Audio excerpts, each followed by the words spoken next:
E eu queria, para começar, conversando com vocês, propor a leitura de uma parábola, que está lá em Lucas, capítulo 15. Nós vamos projetar nessa tela aqui, Jesus contando essa parábola. E eu tenho certeza que ela pode ajudar a gente a entender um pouco melhor quem nós somos e também o que Deus quer, se é que Ele existe, nessa história toda. Pediria a tua atenção, tenho certeza que para alguns esse assunto não é novo, para outros certamente será novo, mas como a palavra de Deus nunca volta vazia, você não vai sair daqui como você entrou. Isso eu posso ter certeza. Lucas, então, capítulo 15, nós vamos ver primeiro os versos 1 a 3 e depois os versos 11 a 30, porque eu quero me deter numa parábola muito conhecida, que é a parábola do bom samaritano. Talvez muitos de vocês conheçam essa parábola. O que ela quer dizer é que eu desafio hoje à noite para o nosso tempo, para este ano, para este momento. Lucas capítulo 15, a partir do versículo 1 até o 3, depois pulamos para o 11. Aproximavam-se de Jesus todos os publicanos e pecadores para o ouvir. E uma breve explicação aqui: publicanos eram judeus que agora serviam ao Império Romano, cobrando impostos dos seus irmãos judeus. Mas eles estavam ali procurando Jesus para ouvi-lo. Os fariseus e os escribas, também judeus, religiosos, envolvidos com a interpretação e ensino da lei, murmuravam, dizendo: este, Jesus, recebe pecadores e come com eles. Então Jesus lhes contou esta parábola. E aí virão 3 parábolas, mas eu quero me deter na terceira. Então vejam como é importante, a partir desse contexto em que Jesus está conversando com publicanos e pecadores, e os fariseus e religiosos também estão presentes, ele conta uma parábola, no caso 3. A da dracma perdida, a do filho perdido,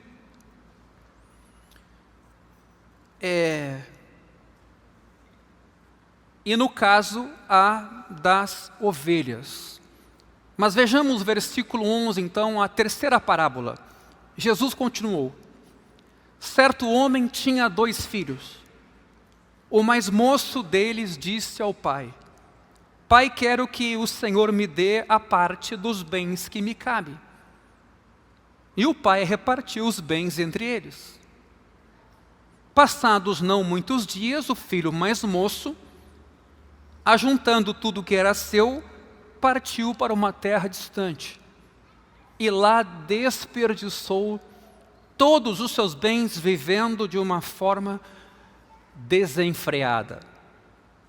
Depois de ter consumido tudo, sobreveio àquele país uma grande fome. E ele começou a passar necessidade. Então foi pedir trabalho a um dos cidadãos daquela terra, e este o mandou para os seus campos, a fim de cuidar dos porcos. Ali ele desejava alimentar-se das alfarrobas que os porcos comiam, mas ninguém lhe dava nada. Então, caindo em si, ele disse: quantos trabalhadores de meu pai têm pão com fartura? E eu aqui estou morrendo de fome. Vou me arrumar, voltar para o meu pai e lhe dizer: pai, pequei contra Deus e diante do Senhor. Já não sou digno de ser chamado de seu filho. Trate-me como um dos seus trabalhadores. E arrumando-se, foi para o seu pai. Vinha ele ainda de longe quando o seu pai o avistou. E compadecido dele, correndo, o abraçou e beijou.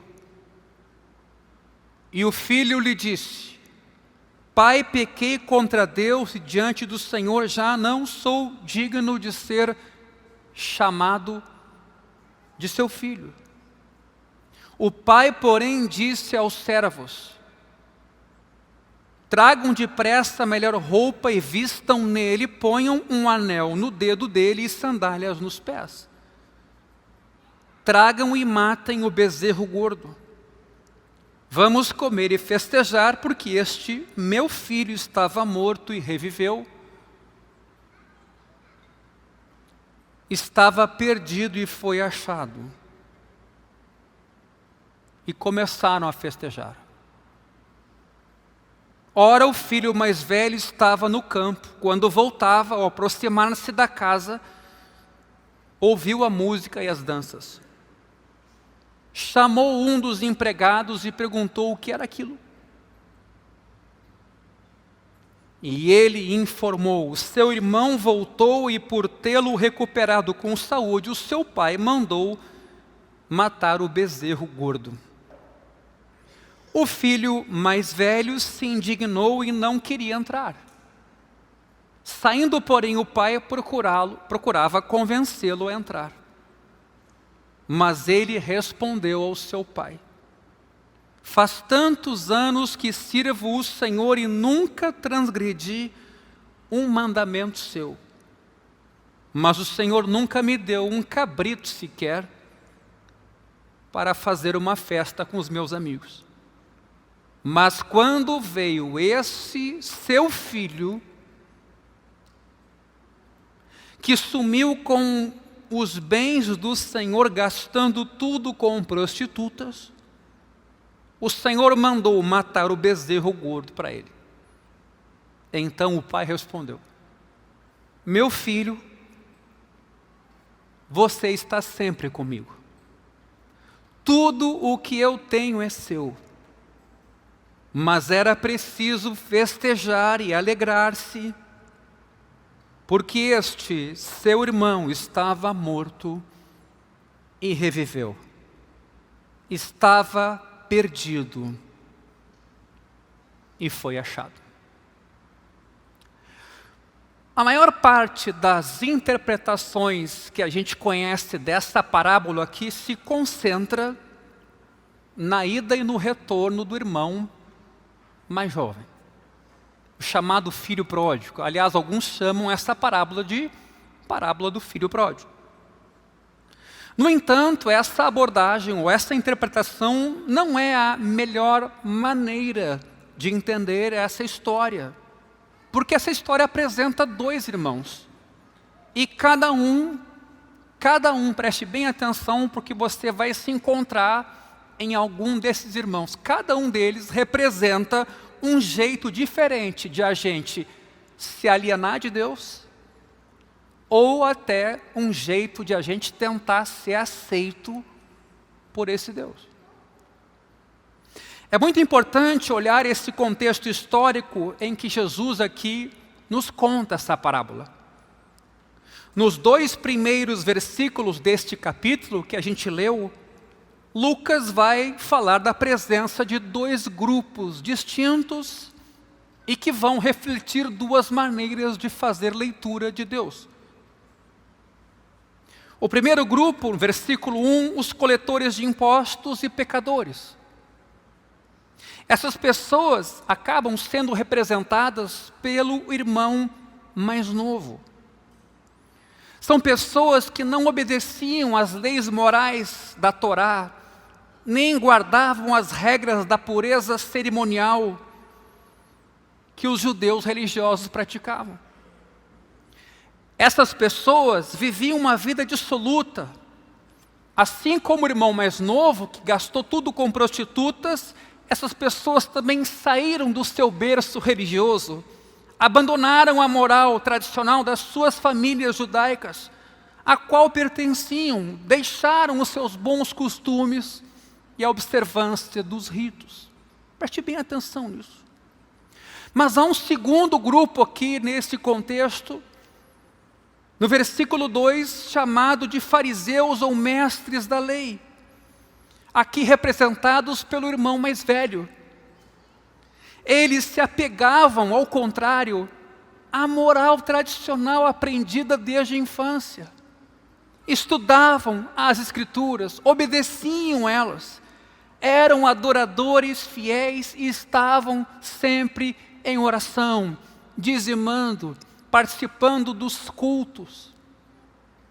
Lucas, então, aqui o apóstolo, que escreveu essa história, que contou ela, nos mostra como cada grupo reagiu de forma diferente ao mesmo ensino que Jesus deu. O tempo do verbo aqui, aproximavam-se, comunica a ideia de que a atração que Jesus exercia sobre o irmão mais novo, ou esse grupo de pecadores, era uma tendência contínua em seu ministério. Aliás, em quantidade, Jesus tinha perto de si muito mais gente pecadora aos olhos daquele tempo. Gente que não guardava a moral, que não guardava os ritos religiosos, que havia talvez deixado a tradição dos seus pais. Essas pessoas estavam sempre se reunindo em torno de Jesus. Esse fenômeno, inclusive, deixava os religiosos indignados, os moralistas intrigados, que se perguntavam: este homem recebe pecadores e come com eles, diziam, como pode? Ora, sabemos que no Antigo Oriente Próximo, sentar-se e comer com alguém era um sinal de aceitação. É como se eles estivessem dizendo: como Jesus se atreve a interagir com pecadores como esses? Essa gente não frequenta os nossos cultos, nossas sinagogas. Por que eles estão atraídos pelos ensinos e palavras de Jesus? Não é possível que ele lhes esteja declarando a verdade, como a gente ensina a verdade. Jesus deve estar dizendo o que eles querem ouvir. Portanto, a quem se dirige o ensino ou a história contemplada nessa parábola?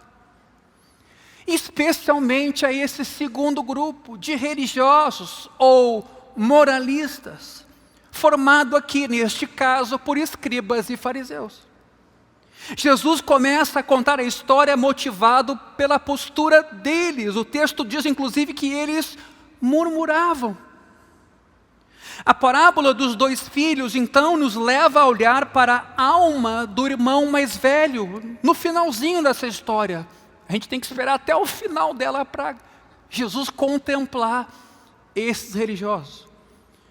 E a parábola culmina com um apelo para que esse irmão mais velho se enxergue, se perceba e mude de vida. Ao longo dos séculos, sempre esse texto, quando foi ensinado na igreja, o foco esteve dirigido quase sempre ao modo do pai amoroso de acolher o filho pecador. Se pensarmos assim, porém, nós estaremos olhando para essa parábola que supostamente enfoca a atitude de amor do pai pelas lentes do sentimentalismo. A história parece ser dirigida não a pecadores rebeldes, em princípio, mas muito mais a pessoas religiosas que fazem tudo o que a Bíblia, neste caso aqui, manda. Jesus não está argumentando com gente imoral num primeiro momento, focando-se nos religiosos. Ele está se dirigindo a pessoas que guardam a moral e levam isso a sério. Ele está querendo mostrar a essas pessoas que elas não estão enxergando, que elas estão bitoladas, cheias de justiça própria, e que essas características as estão sobrecarregando. Portanto, Estaremos errados se pensarmos que Jesus está contando essa parábola principalmente por causa daquele que gastou tudo com prostitutas e voltou arrependido, porque ele foi acolhido.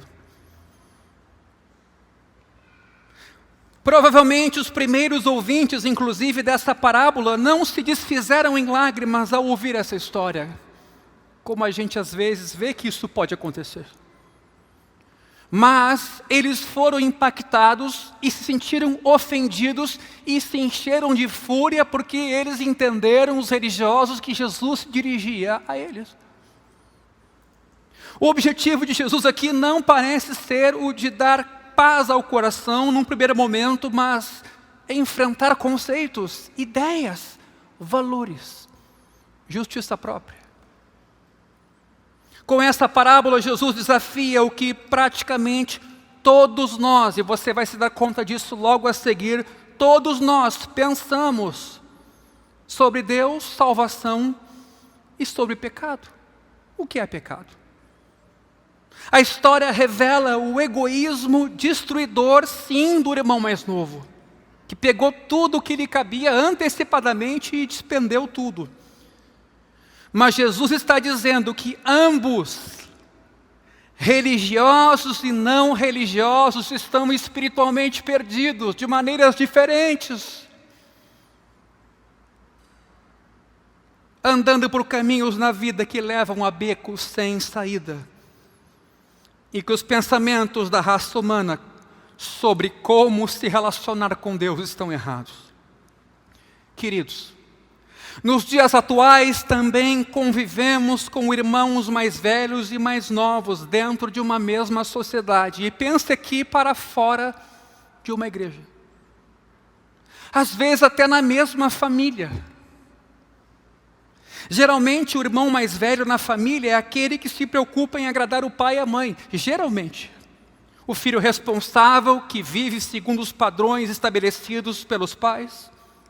Às vezes, o irmão mais novo tem aquela tendência de ser mais rebelde, de não se preocupar tanto com regras, de preferir a companhia dos amigos. O filho mais velho, porém, cresce, arruma um emprego tradicional e mora, às vezes, perto do pai e da mãe. Já o filho mais novo tenta inovar. Eu sei que nem sempre é assim, mas dá para se pensar nesse quadro. Ou seja, essas diferenças de personalidade têm se acentuado nos últimos tempos. Basta pensar um pouquinho. No início do século XIX, com a industrialização, surgiu uma nova classe média, que procurava se legitimar como? Por meio do trabalho duro, por um trabalho honesto, por retidão moral. Como reação ao que se via como uma atitude hipócrita do outro lado, e muita rigidez, surgiram grupos questionando este modelo do trabalho, da dedicação e da boa moral. Grupos alternativos, enfatizando liberdade, autonomia da vontade, que se fugisse das convenções sociais. Eu estou recuperando uma pequena parte de uma longa história para a gente entender onde está hoje. Até certo ponto, as guerras culturais trazem essas mesmas tendências e características conflitantes. Hoje, cada vez mais, as pessoas se consideram não religiosas ou até antirreligiosas. Elas acham que questões morais são complexas demais e desconfiam de indivíduos ou instituições que alegam ter autoridade moral, que falam de absolutos morais. Inclusive quando elas querem, as instituições, legislar sobre a vida de outros. Apesar do surgimento desse espírito secular mais moderno, movimentos religiosos ortodoxos e conservadores continuam crescendo. O Brasil mostrou isso recentemente. Alarmados por aquilo, preocupados por aquilo que consideram ser um ataque, fruto do relativismo moral, muitos de ordem mais conservadora têm se esforçado para resgatar a cultura e classificar como negativas as novas atitudes dos irmãos mais novos, mais imorais, menos dado a convenções, menos seguidores de regras, assim como os fariseus. Pense um pouquinho e você vai se dar conta de que a gente vive em um desses grupos. De que lado Jesus está? Esta é uma ótima pergunta, quando no nosso tempo Jesus tem sido cooptado por diferentes grupos, até não religiosos, e se coloca na boca dele o que eles querem que Jesus seja. Na obra O Senhor dos Anéis, quando os hobbits perguntam ao ancião Barbávore de que lado ele está, ele responde: não estou totalmente do lado de ninguém, porque ninguém está totalmente do meu lado. Mas há algumas coisas, é claro, das quais eu não estou ao lado. Ou seja, a resposta de Jesus à pergunta é semelhante. Ele não está do lado do não religioso e também não está do lado do religioso. Preste bem atenção nisso. Ele dá destaque ao moralismo da religião, mas ele também dá destaque à vida dissoluta, sem rumo, vazia e cheia de sofrimento. Hoje é difícil entender isso, mas nos primeiros dias o cristianismo não era uma religião. Preciso que você tenha isso no contexto. Hoje o cristianismo virou uma instituição, mas quando ele surgiu, ele não era uma instituição, ele era uma revolução. Ele era uma negação da religião. Pense nos vizinhos dos primeiros cristãos, perguntando a esses cristãos no primeiro século sobre a fé deles. Eles perguntavam: onde fica o templo de vocês? Eles respondiam: não temos templo. Mas como é possível? Respondiam. E os sacerdotes de vocês, quem são? Os cristãos diziam: não temos sacerdotes. Os vizinhos incomodados diriam: mas onde são feitos os sacrifícios aos deuses de vocês? Os cristãos respondiam que não faziam sacrifício. Jesus, inclusive, era o templo, era o sacerdote e era o sacrifício. Por isso o templo, os animais, não eram necessários. Ninguém naquele tempo tinha escutado nada parecido a respeito de Deus.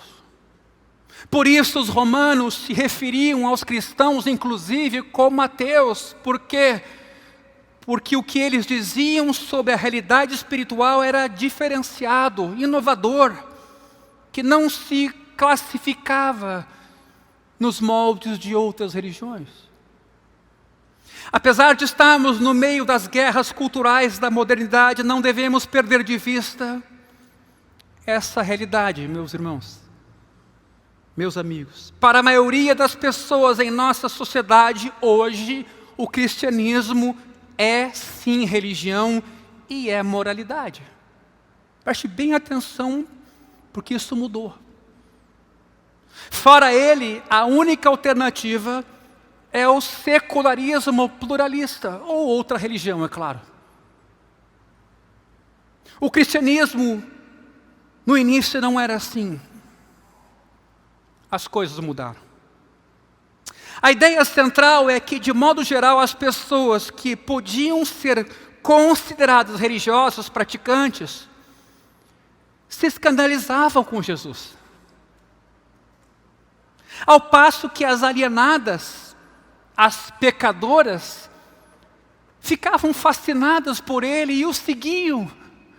Os religiosos murmuravam, os pecadores, como as mulheres que tinham um lugar diferenciado naquela época, se apaixonavam por Jesus. Essa realidade pode ser vista nos relatos do Novo Testamento, em todos os casos em que ele se encontra com alguém religioso e uma mulher, por exemplo. Ou com alguém religioso e alguém discriminado por motivos raciais, como a mulher samaritana. Ou com alguém religioso e alguém discriminado por razões políticas, como Zaqueu, que se tornou um cobrador de impostos. Quem se liga a Jesus é a pessoa discriminada e não aquele que simboliza o irmão mais velho, o religioso. O que faz orações, o que dá esmola, o que dá o seu dízimo, o que faz as suas orações, o que guarda a lei. Por que será? Jesus, inclusive, diz aos líderes religiosos de então, em Mateus 21, 31, os coletores de impostos e as prostitutas entrarão no reino antes de vocês. Isso é polêmico.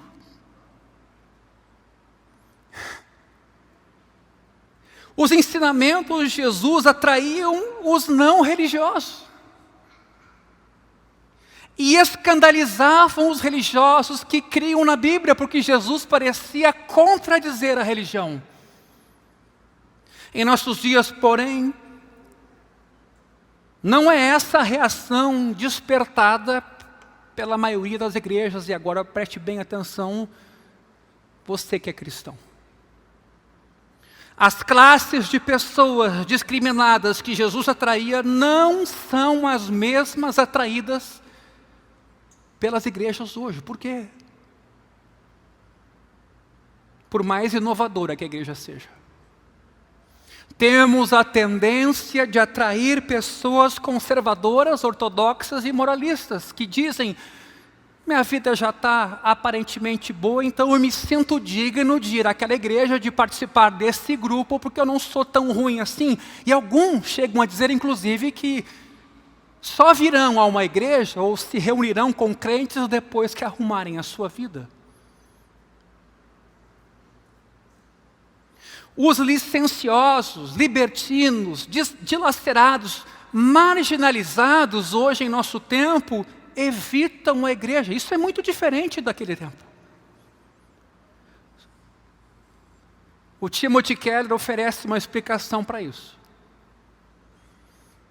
Olha o que ele diz, isso é bem forte para nós cristãos, né? Se a pregação de nossos pastores e as ações dos membros da igreja hoje não exercem sobre as pessoas o mesmo efeito que Jesus exercia, é provável que a mensagem que estamos proclamando não seja a mesma que ele proclamou. Não sei se você me entendeu. Que Jesus tinha uma atratividade para com os pecadores, os indignos, os moralmente discriminados. E a tendência em nosso tempo parece diferente, que as pessoas que vêm para as igrejas, vêm já se sentindo de certa forma dignas, porque os indignos não têm coragem de vir.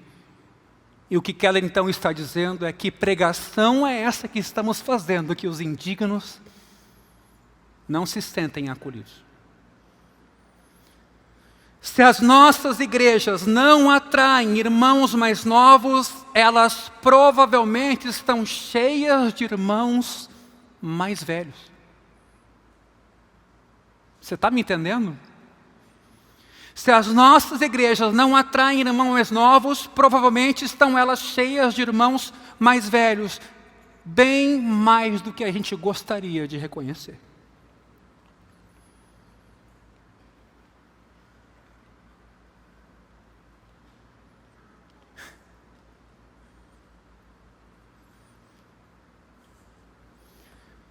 Queridos, Jesus se vale aqui das figuras do irmão mais novo e do irmão mais velho para retratar dois principais caminhos pelos quais todos nós tentamos ser felizes ou buscar realização. O caminho da conformidade moral, a gente educar a nossa vida no sentido moral, ou o caminho do autoconhecimento. Cada um deles funciona como uma lente que dá cor a tudo o que a gente vê na vida, ou como paradigma que molda a compreensão de tudo o que vemos no mundo. Cada um deles é o caminho que a gente trilha para encontrar significado e valor como ser humano, para enfrentar as dificuldades. Na parábola, o irmão mais velho representa o caminho da conformidade moral.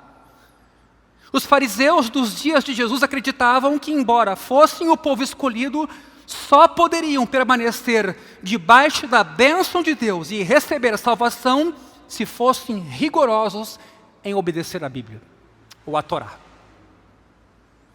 Esse paradigma está refletido num número enorme de variantes, mas em todas elas a vontade de Deus e os padrões da comunidade estão acima da realização pessoal, de buscar ser feliz.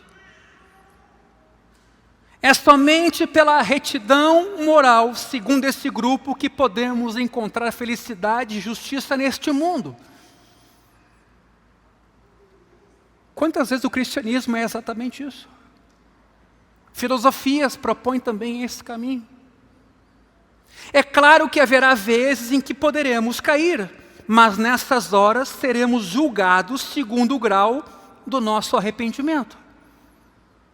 De acordo com essa visão, até os nossos piores fracassos têm que atender esses padrões. A gente tem que se arrepender logo e ajustar a nossa vida. E o irmão mais novo? O irmão mais novo representa o caminho do autoconhecimento. Nas antigas culturas patriarcais havia pessoas que seguiam por esse caminho, mas hoje o número delas é bem maior. Segundo essa visão, os indivíduos devem ter liberdade para buscar seus objetivos e sua realização pessoal, não importa quais sejam os costumes, a moral ou as convenções. Queridos, essa imagem está bem retratada aqui. De acordo com esse pensamento, a vida seria bem melhor, inclusive, se as tradições, preconceitos, autoridade e outras barreiras que impedem a liberdade fossem eliminadas. Essas duas visões de vida são retratadas num filme que os mais antigos aqui viram, A Testemunha. Quem viu esse filme? Uma comunidade Amish americana que mostra como ela se relacionava dentro daquele grupo, mas também para fora daquele grupo. É a história de Rachel, uma jovem viúva de uma comunidade Amish, que se apaixona por um policial que não tinha nada de Amish. Eli, sogro de Rachel, adverte-a de que esse tipo de comportamento era proibido da comunidade e que seria punido pelos líderes daquela comunidade radical. Ele diz ainda que ela está se comportando feito uma criança. E ela responde assim: eu mesma vou julgar isso. Então, ele responde com veemência de um profeta: não, quem vai julgar é a comunidade. E eu também, se você me envergonhar. O pai dizendo para a filha. Ela responde: o Senhor é quem está sendo motivo de vergonha para si. Ela responde e vai embora. É importante, porque isso é bem atual. Há dois paradigmas aqui. A pessoa que segue pelo caminho da moral diz assim: não vou fazer o que quero, mas sim o que a tradição e a comunidade, a Bíblia, o país, a moral, os bons costumes dizem que eu devo fazer. A pessoa que segue pelo caminho do autoconhecimento, porém, vai dizer: só eu sei o que é certo e errado para mim. Vou viver do jeito que eu quiser e assim vou me descobrir e encontrar a felicidade. A sociedade de hoje se encontra tão dividida entre esses dois extremos que é difícil conceber outra forma de viver. Pense um pouco. Se criticarmos uma dessas concepções ou se nos afastarmos de uma delas, todos vão pensar: você então está do outro lado. Você é nosso inimigo. Você quer o nosso mal. Porque ambas as visões têm a tendência de dividir o mundo em dois grupos. A palavra polarização é uma das que a gente mais ouve hoje. Os conformistas morais vão dizer, do outro grupo, os imorais, pessoas que vivem cada um do seu jeito, são o problema do mundo. E os que pautam a vida pela moral são a solução. Mas o outro grupo agora vai atacar os defensores do autoconhecimento, os intolerantes, os que seguem a moral, os que dizem ser donos da verdade, são o verdadeiro problema do mundo, e os progressistas são a solução, progressistas de progresso. Ambos os lados dizem, queria que você ouvisse isso porque isso é completamente do nosso tempo. Somos do jeito, aliás, somente do nosso jeito, cada grupo pensa, o mundo tem solução. E quem não está conosco é contra nós. Será que devemos concluir que todos se encaixam em uma dessas categorias? Eu diria sim e não. Muitas pessoas têm certa personalidade que as predispõe a uma vida de conformidade moral e outras a uma vida de autoconhecimento. Algumas, porém, oscilam entre esses dois extremos e tentam uma ou outra estratégia em diferentes períodos da vida, dependendo das circunstâncias. Muitos experimentaram o paradigma da conformidade moral, mas se sentiram oprimidos com o tempo. E mudaram radicalmente para uma vida baseada no autoconhecimento. É muito comum um cara que é conservador, cristão conservador, tentar viver a vida corretamente falando, ele não conseguir se frustrar e cair completamente no lado liberal. Isso acontece o tempo todo. E do outro lado a mesma coisa. O cara que vai para a senda liberal encontra um vazio nesse caminho, ele tende a voltar a valores mais concretos e mais seguros. Mas há também pessoas que mesclam as duas abordagens debaixo do mesmo teto, na mesma vida. Há irmãos mais velhos que se parecem tradicionais e que num mecanismo de válvula de escape levam uma vida secreta marcada por um comportamento típico de mais novo. Quer dizer, eles aparentam estar bem diante de todos por um dever moral, mas no secreto a vida é imoral, libertina, confusa. Mas diante do grupo eles se manifestam com aqueles deveres morais, mas assim que podem, precisam exalar como uma válvula de escape. Policiais em operações secretas para a captura de predadores sexuais que procuram adolescentes na internet pegam indivíduos profundamente religiosos, inclusive membros do clero. Agora mesmo, tivemos um escândalo de um cardeal acusado num certo país de participar de uma orgia e tiveram que dar conhecimento desse assunto porque um garoto de programa contratado tomou algum tipo de remédio que não podia, tiveram que chamar a ambulância e o cardeal renunciou. Eu não falo isso agora, nesta noite, como julgador. Eu falo isso para ilustrar que essa é a realidade. Mas também há muitos que estampam visão e comportamento liberal e antirreligioso, mas olham para os conservadores com postura de justiça própria e ar de superioridade tipicamente fariseu. Eles são liberais, mas quando olham para os conservadores, adotam uma postura conservadora. Apesar dessas variações, São essas duas posturas principais que nos fazem encarar a vida. E agora me detendo especificamente no que Jesus aqui nos apresenta. No primeiro ato, olhando para esses dois filhos, o mais velho e o mais novo,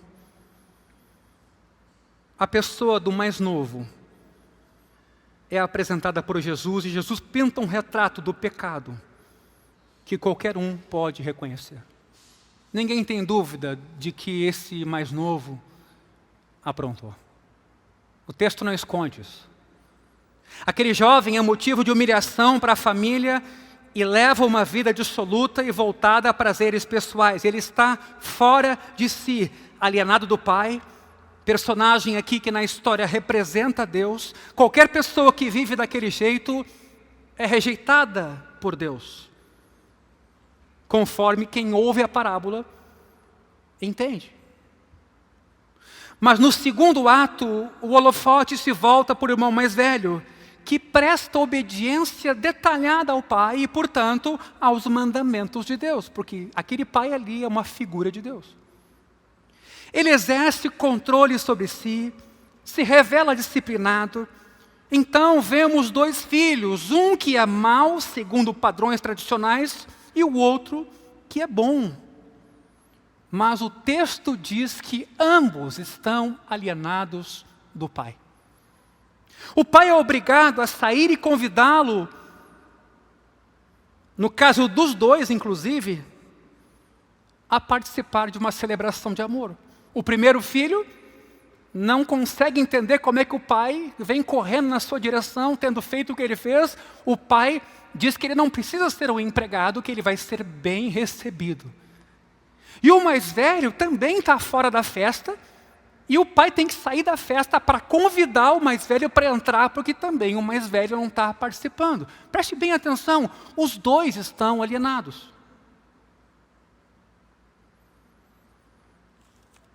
Mas o segundo ato tem um desfecho que a gente não pode imaginar. Ao contar a história, Jesus deixa deliberadamente o irmão mais velho num estado de distanciamento. A história não segue sendo contada, fica uma interrogação: o que aconteceu com esse mais velho? Ele se arrependeu, ele entrou na festa, fica em suspenso. O filho mau entra para o banquete, come a melhor comida, recebe anel no dedo, as roupas do pai, mas o filho bom fica fora da festa. Aquele que buscou a companhia de prostitutas é salvo, mas o homem cheio de retidão moral continua perdido. É possível imaginar os fariseus aqui com raiva no fim da história. Eles entenderam que Jesus se dirigia a eles. Tudo aquilo era exatamente o contrário do que eles sempre ouviram. Que se eles se esforçassem, se eles se sujeitassem à lei, à Torá, que eles iam ser salvos. Mas Jesus não para por aqui. Ele vai deixar os ouvintes ainda mais chocados. Por que o irmão mais velho não entrou? Ele mesmo explica: eu nunca desobedeci ao Senhor. O irmão mais velho não está abrindo mão do amor do pai, apesar da sua bondade, mas por causa dela. Ele se entende bom e merecedor do lugar que ocupa. A barreira entre o irmão mais velho e o pai não foi colocada por pecados, mas pelo orgulho decorrente do seu comportamento rigoroso, pautado pela moral. O que o impede de participar do banquete não é a sua iniquidade, é a sua retidão. E é evidente que eu coloco aqui entre aspas. Como isso é possível? A resposta é que o coração dos irmãos e os dois modelos de vida que eles representam são mais semelhantes do que a gente pode imaginar, e estão mais próximos do que a gente consegue conceber. Qual era o grande desejo do irmão mais novo para a sua vida? Ele se incomodava com o fato de ter que deixar o pai participar da sua vida. Ele queria pegar os bens da família e sair da vista do pai. Ele queria tomar decisões por conta própria e ter pleno controle sobre a parte dos recursos a que ele tinha direito. Como ele conseguiu o que queria? Ele jogou pesado, desafiou as regras da comunidade, proclamando independência total. Qual era o desejo grande que o irmão mais velho tinha na vida? Agora o outro. Se pensarmos bem, perceberemos que ele queria o mesmo que o seu irmão mais novo. A exemplo do irmão mais novo, ele também estava magoado com o pai. Queria também os bens do pai, mas não o pai. Todavia, embora o irmão mais novo tivesse saído de casa, o mais velho ficou e nunca havia desobedecido. Era assim que ele queria obter o controle. Sua exigência, em outras palavras, era assim: eu nunca desobedeci o Senhor, por isso o Senhor precisa fazer as coisas do jeito que eu quero. Preste bem atenção sobre isso e pense sobre você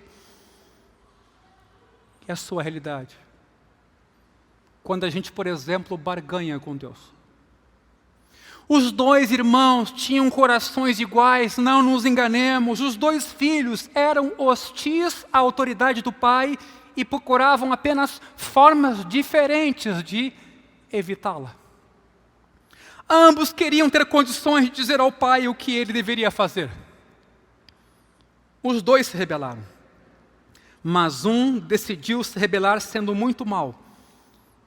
O outro sendo muito bom. Ambos estavam alienados do coração do pai. Ambos estavam perdidos e isso é um alerta enorme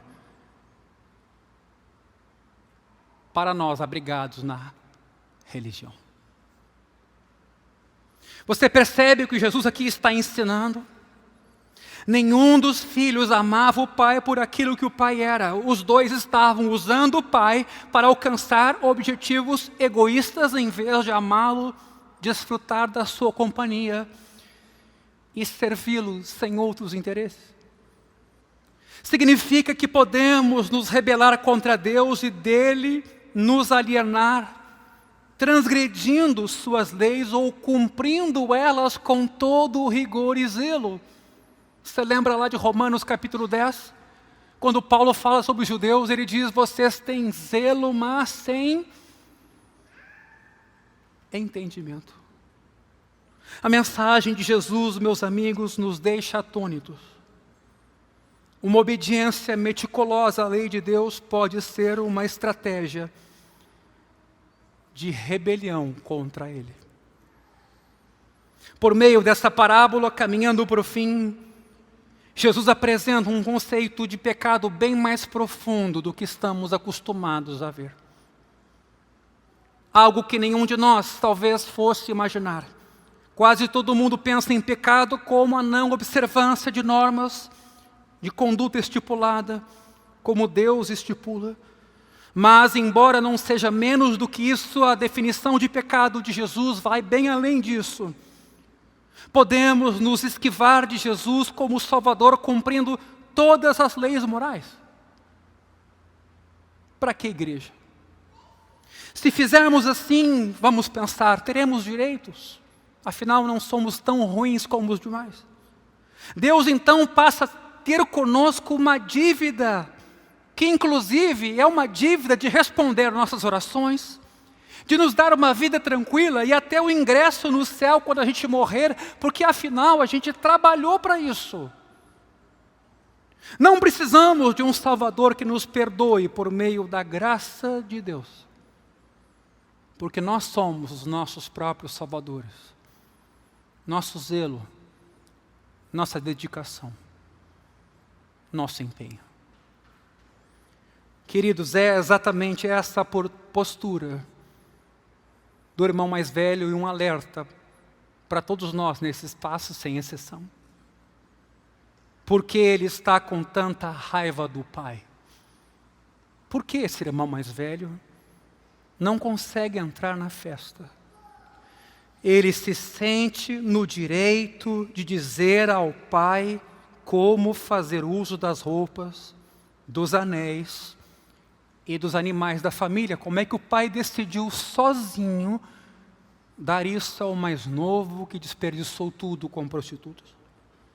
Pessoas religiosas costumam levar uma vida pautada pela moral, mas com isso desejam ter alguma manobra diante de Deus, controlá-lo, colocá-lo numa condição que lhes permita pensar que Deus nos deve alguma coisa.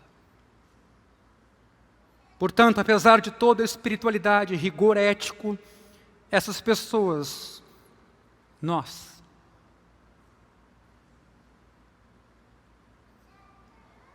demonstram nossa rebeldia contra a autoridade de Deus.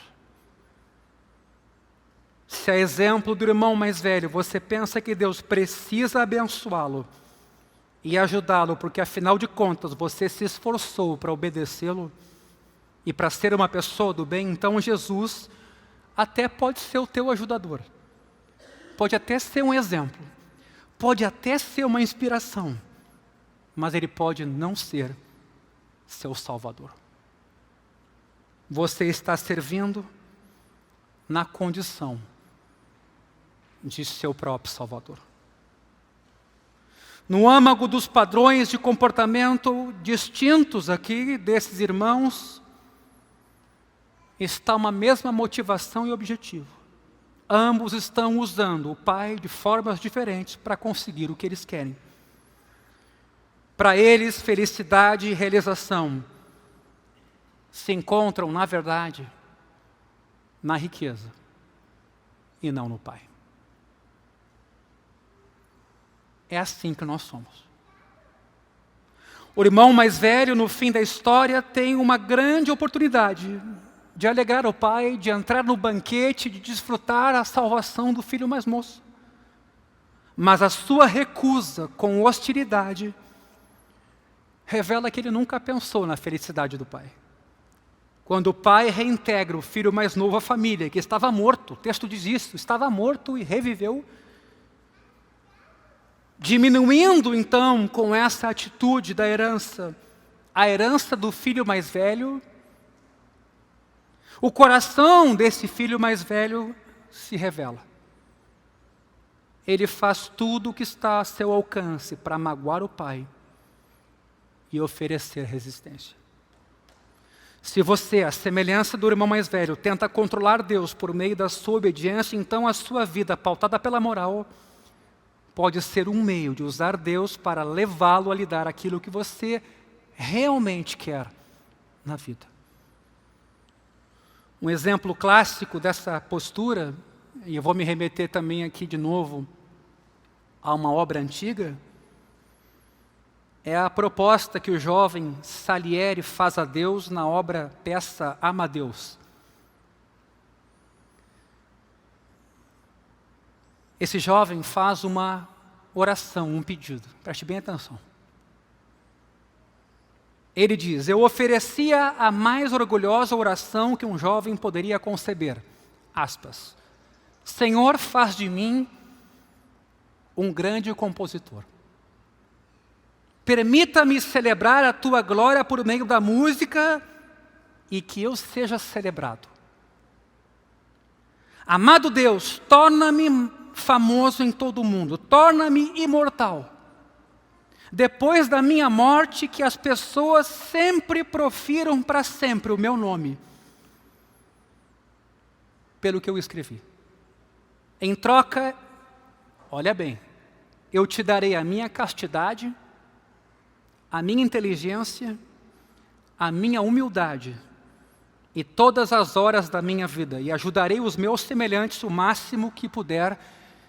E aí vem assim, amém e amém.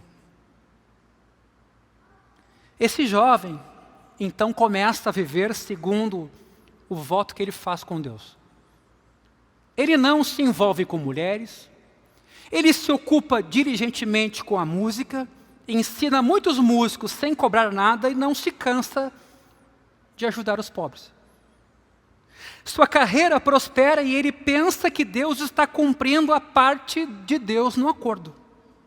Então surge Mozart, com um talento musical muito superior ao de Salieri. Era óbvio que o seu dom para a música havia sido concedido por Deus. Amadeus, nome do meio de Mozart, significa amado por Deus, mas ele é um irmão mais novo, vulgar e voltado aos prazeres. O talento que Deus havia dado a Mozart, com tamanha generosidade, precipita uma crise de fé no coração de Salieri. Suas palavras assemelham-se às palavras do irmão mais velho na parábola. Aspas. Não dava para entender, Salieri responde. Ali estava eu renunciando a todos os meus desejos para ser merecedor do dom de Deus, e lá estava Mozart, entregando-se aos seus desejos, embora noivo,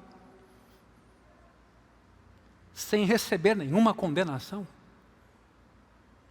Por fim, Salieri se dirige a Deus com as seguintes palavras: de hoje em diante, somos inimigos, eu e tu. E então passa a buscar a destruição de Mozart. Infelizmente, na peça, Deus fica em silêncio, ao contrário do Pai, na história de Jesus aqui. Jesus vai ao encontro do irmão mais velho, para resgatá-lo. Quando ele começa a afundar nas águas da amargura, do ódio e desespero, que no fim encobrem Salieri. Todo o esforço deste músico para se manter puro e praticar caridade acaba se revelando profundamente egoísta. Deus e os pobres não passavam de instrumentos seus. Ele dizia a si mesmo estar sacrificando o seu tempo e dinheiro por amor ao pobre e a Deus, mas na realidade não havia sacrifício nenhum. Ele estava agindo em interesse próprio, por prestígio, fortuna e autoestima. Ele diz, eu gostava de mim, até que apareceu Mozart. No momento em que percebeu que o serviço que dedicava a Deus e aos pobres não estava lhe trazendo a glória que ele desejava, o coração dele foi tomado de homicídio. Em pouco tempo, o moralista e respeitável Salieri se revela capaz de cometer um mal muito maior do que o imoral Mozart. Isso deve fazer a gente pensar. Mozart, retratado em Amadeus, não tem nada de religioso, mas é o todo devotado Salieri quem acaba num estado de alienação. Meus irmãos, irmãos mais velhos obedecem a Deus para conseguir o que desejam. Eles não obedecem para ter acesso ao próprio Deus, para amá-lo, para serem perdoados, para desfrutarem da sua companhia. Os indivíduos religiosos e moralistas podem estar se esquivando de Jesus como Salvador, tanto quanto os irmãos mais novos que se entregam à prostituição, que não creem em Deus. Mas Jesus redefine o erro em que estamos incorrendo. Quase todo mundo define pecado como transgressão de uma lista de normas. Jesus, porém, nos mostra que um homem que não transgrediu praticamente nada da lista de condutas impróprias pode estar espiritualmente perdido, tanto quanto a pessoa mais depravada e imoral. Porque o pecado não é uma transgressão de normas, mas é se colocar no lugar de Deus como Salvador. Senhor, juiz, a exemplo dos dois filhos nessa história aqui. Ao mesmo tempo, esses dois acabam sendo amados por Jesus. Não, Jesus não divide a humanidade entre bons e maus.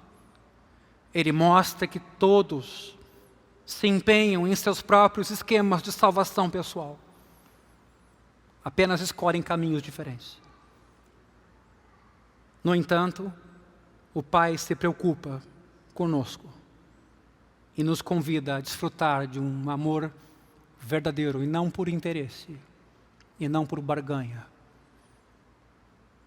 Um amor como o amor de Deus de fato é, em verdade. A mensagem de Jesus, o Evangelho, é uma espiritualidade completamente diferente. Primeiro, porque ela não nasce aqui de baixo para tentar chegar no céu. O Evangelho é Deus se fazendo gente, Deus descendo à terra e nos salvando em nossa indignidade. O Evangelho de Jesus não se define por religião ou falta de religião, esquerda ou direita, moralidade ou imoralidade, moralismo ou relativismo, conservadorismo ou liberalismo.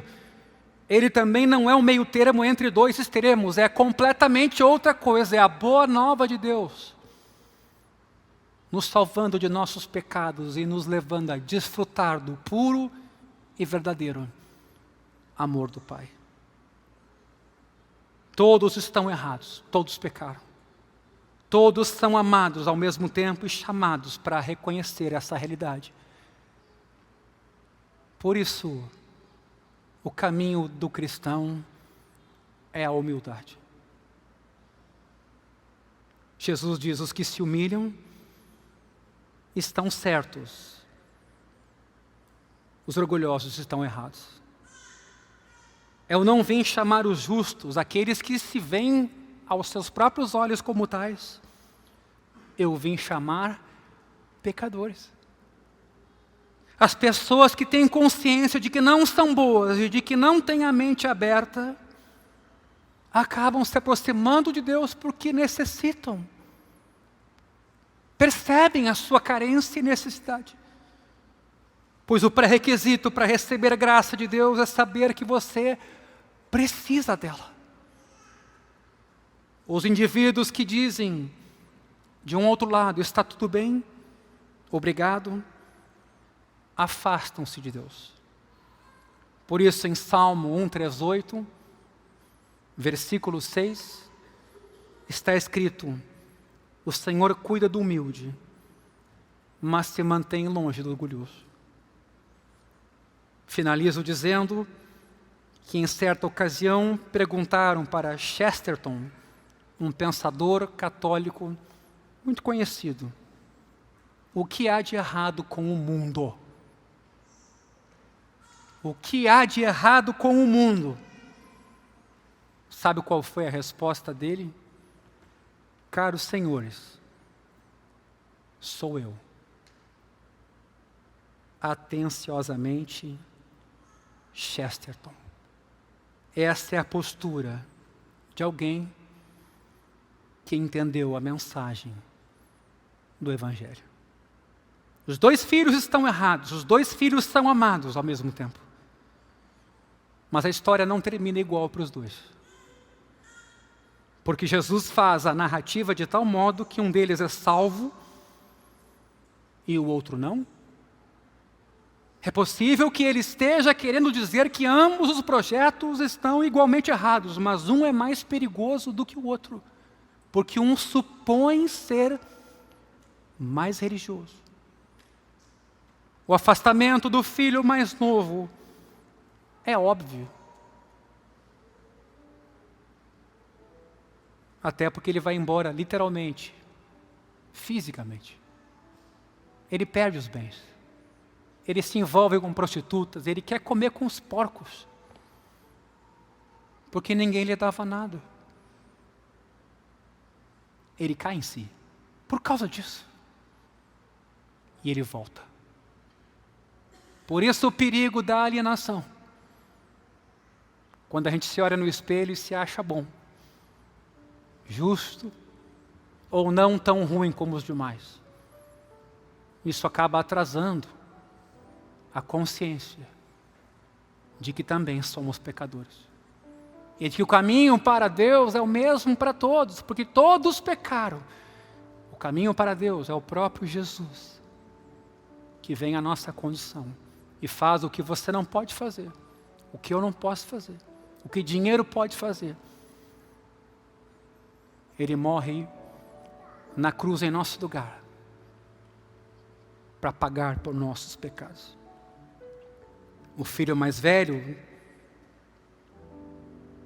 fica do lado de fora. Ele estava cego para a sua condição. Por isso, nessa noite, eu não conheço muito a sua vida. Conheço talvez a de alguns que aqui estão há mais tempo. Mas isso não importa. O que importa mesmo é se Deus te conhece. O que importa é que você não veio aqui hoje à noite por acaso. Esse sermão mais longo, tentando explicar um pouco essa história, é um raio-x do nosso tempo. Não é reducionista, mas nos leva a pensar. Num mundo tão polarizado, tão tóxico, com tanta violência, ressentimento, guerras de todo lado. Que Deus nos ajude. Aliás, o próprio Paulo, apóstolo de Jesus, chegou a dizer: não te deixes vencer do mal, vence o mal com o bem. Então, numa noite que nem esta, eu te convido, e você não veio aqui por acaso, a dizer alguma coisa ao que Jesus conta nessa parábola. Qual dos filhos você é? Que resposta você, Deus, está dando ou pensa em dar? Mas não é para mim, é para Ele, que nos chama para o seu reino e glória. Baixa a tua cabeça. Pai, nessa noite, bendito seja o teu nome. Obrigado por tua bondade e por tua misericórdia. Porque embora sendo pecadores, o Senhor não desiste de nós. Nos tenta dissuadir do caminho errado, da trajetória vã. Nos tenta dissuadir de confiarmos em nós mesmos, como pecadores que somos.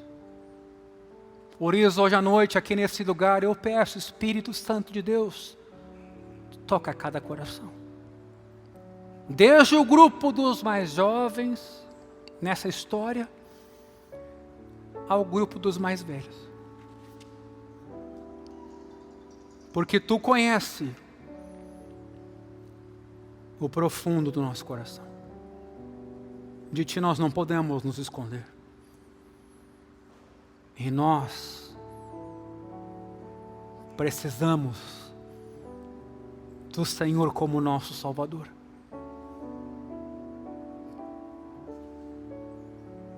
Não fomos criados para morrer. Fomos criados para viver. Fomos criados para sermos Teus. Para termos paz. Para termos perdão. Toca essa pessoa que veio aqui hoje pela primeira vez,